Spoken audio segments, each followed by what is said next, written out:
again, we have our two columns where you have your race season and you have your single major event. And I'll speak to the single major and I'll let Matt speak to more of the race season about how he does it. But for the single major event, 3 weeks out, even 4 weeks out, depending on your fitness level, is going to be where you want to do the big dog, the big day, the big hitter. That's the point at which you're putting all your kit on. You're bringing out your number ones. You're getting prepped.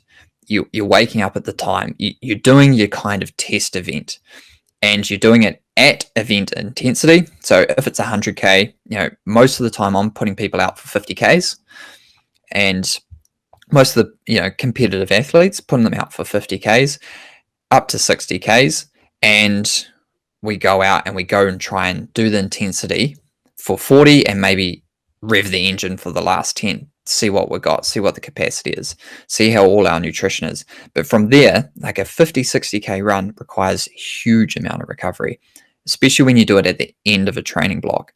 So 3 to 4 weeks out, you want a huge amount of time to be able to recover. The hard work's done, the conditioning's done. Now it's just about maintaining, a little sharpening up, but really all you need to be on race day for an ultra event is super fresh. You can't lose fitness. You won't lose fitness over 3 or 4 weeks, and you will continue to train. You just need to really reduce the volume and flush all that fatigue out of the legs so that you can be fresh, not from hour 1 to hour 5, but from hour 7 to 10 to 15, because that's where any fatigue or residual fatigue you have from your training will still be left in your body. And so that's how I approach a single major event taper. Yeah, cool. Like, I think we really approach we use the same approach when we have like a major peak with mountain bikers throughout the season. So even though they're doing a ton of events throughout the season, they still have these main focuses, and we're going to do that same kind of taper leading into those major events. But then we're going to have those other events, and really I don't like to do too much heading into them, because if we just take away training for a couple of days, we just end up feeling really lethargic, right? So you know how you feel like in a rest week, and a lot of athletes just get sick in a rest week because the training volume just suddenly disappears and their immunity kind of goes away for a little bit. And you start to feel flat because your blood volume starts to reduce. And if we're doing that heading into every one of our training events, they're just not going to go that well, right? So we'll usually maybe only add a day of rest heading into like a B or a C priority event.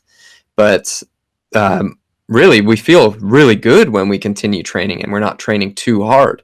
So if we have a hard training session in the middle of a pretty tough week, we usually feel pretty good for that. So if we feel that same way going into a B or a C priority event, that's actually not a really bad thing. So we just kind of treat it like another hard training day. That's right, because if you think that you can maintain a full training load and incorporate your race, well, one, you're probably right, but two, you're not going to get the most out of the event in terms of your performance and then the adaptation, because you want to thrash yourself. Like these events, it's important to go real deep and into that red zone so that you can get that adaptation, find that feeling, and then recover from it. And the recovery isn't going to be like what it is from a major event.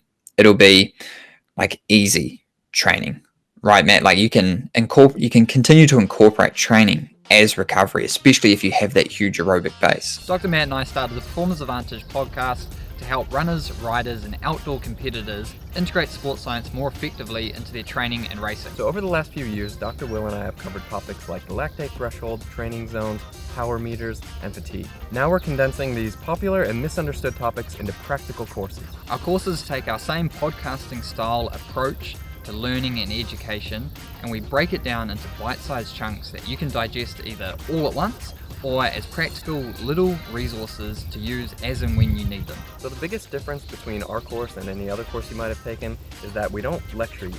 It's a conversation between Will and I, and we're explaining complex sports science principles in an easy to understand manner. Yeah, we also integrate like how we use them on the regular. Our courses come with a certificate of completion, as well as a lot of takeaway resources such as training plans, scientific articles, and quizzes that you can do to check your progress along the way. Our sports science courses are available now.